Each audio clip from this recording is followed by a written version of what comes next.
लेकिन जो अभागा जीव होता है, अभाव लेकर के आता है, वो अभाव ही फलता है उसके अंदर।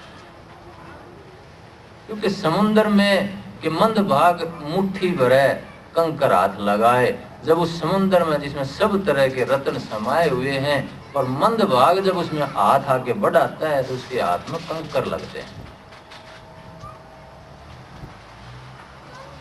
ये कुदरती ये संसार भी इसी तरह का एक भाव सागर है। इस भाव सागर में रत्न भी हैं और कंकर भी हैं। इसमें आसक्ति के बीज भी हैं, इसमें अनासक्ति के बीज भी हैं। जो आसक्ति का बीज लेकर के आगे हाथ बढ़ाएगा उसको बीज हाथ लग जाएगा। जो अनासक्ति का बीज लेकर के उस आत्मा को पाने का, उस संतोष को पाने का, उस संतोष का सूत्र, उस शांति का सूत्र पाने के लिए जो हाथ बढ़ाएगा उसको वो सूत्र मिल जाएगा। तो नानक, गुरु नानक जी ने, उनका जन्म होया, कबीर साहब आए, उस टाइम पे हिंदू और मुसलमान के नाम पे, धर्म संप्रदाय के नाम पर बड़ी भारी मारा मारी मची हुई थी।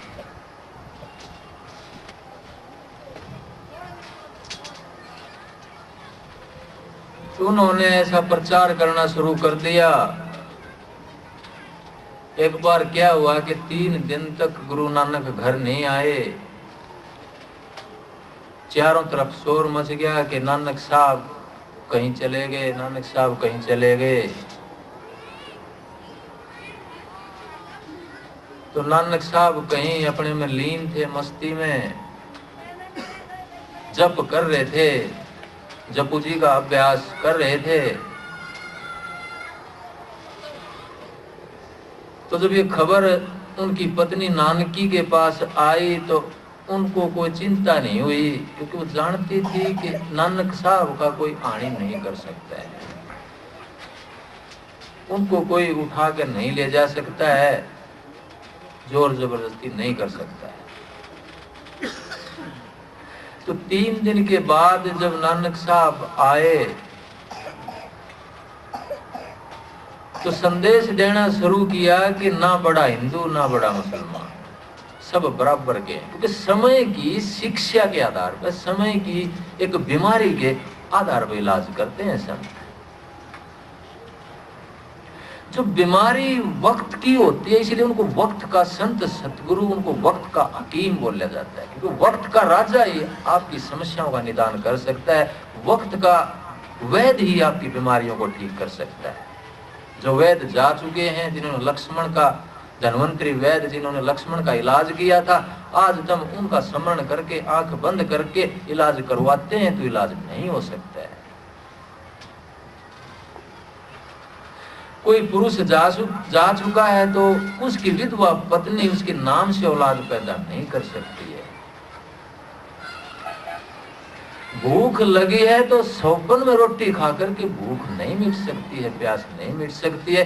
उसके लिए स्थूल साधन के साथ हमें मेल करना पड़ता है, तब जाकर के उस इच्छा की पूर्ति होती है। क्योंकि हम स्थूल संसार में हैं, तो स्थूल चीज के साथ मेल होने के बाद ही हमारा कल्याण हो सकता है, भलाई हो सकती है। इसलिए संत मत में स्थूल रूप में जो गुरु आए हुए हैं, परमात्मा आया हुआ चोला धारण करके शरीर में आया है, जो वो कल्याण कर सकता है, नहीं तो कल्याण संभव नहीं है।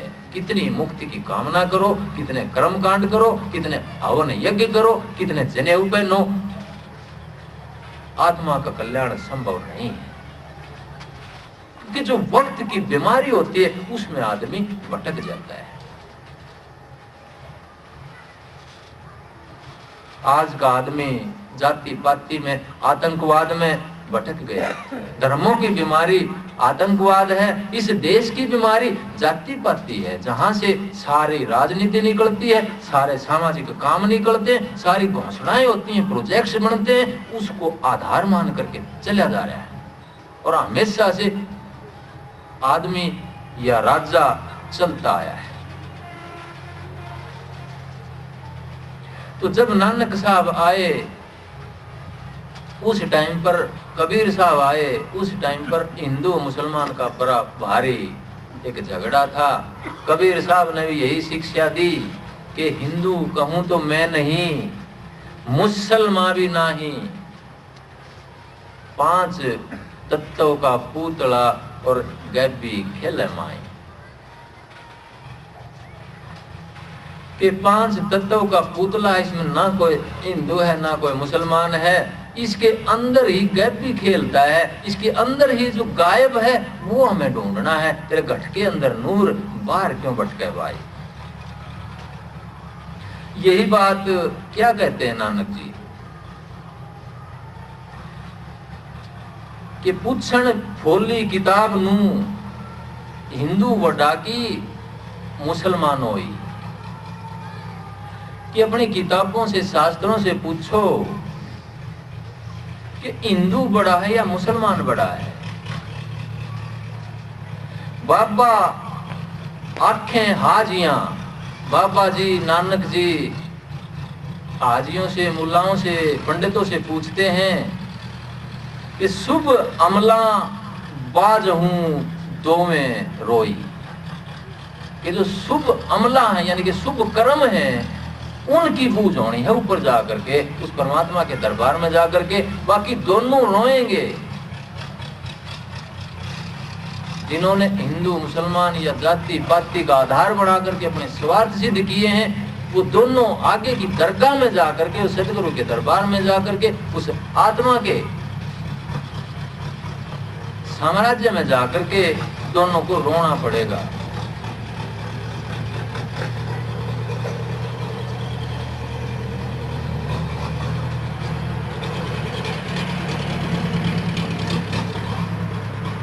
तो नानक साहब 3 दिन के बाद जब आए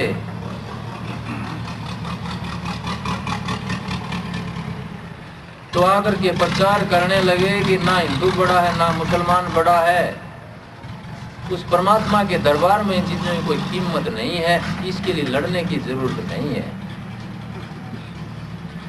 तो इस बात का प्रचार धीरे धीरे फैलता फैलता बादशाह के दरबार में, बाबर के दरबार में पहुंच जाता है। बाबर हुक्म भेजता है कि उस फकीर को बुला करके लाओ दरबार में। तो कैसे बोलता है ये चीज? अगर बोलता है तो प्रमाण दे आकर। एक बार बुलाया तो नानक साहब नहीं गए, फिर दोबारा बुलावा भेजा तो नानक साहब आ गए। तो जब आए तो बादशाह ने पूछा कि आप पहला बुलावा भेजा तो क्यों नहीं आए? तो नानक साहब ने कहा, यही बात दादू साहब ने कही थी कि मैं एक परमात्मा को सम्राट मानता हूं, राजा मानता हूं, बादशाह मानता हूं, बाकी किसी को नहीं मानता। मैं उसके सामने सिजदा करता हूं, उसी की इबादत करता हूं। तो फिर कहा कि आप दोबारा बुलाने पे क्यों आए?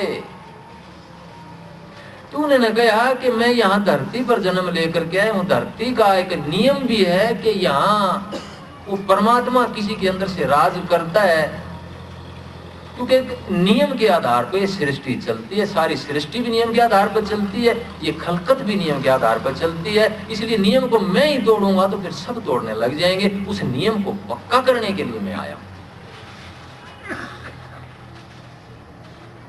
जिससे एक सारे समाज में उस कानून की मान्यता भी रहे, शांति भी बनी रहे, अफरा तफरी ना मचे। यही सुकरात ने बोला था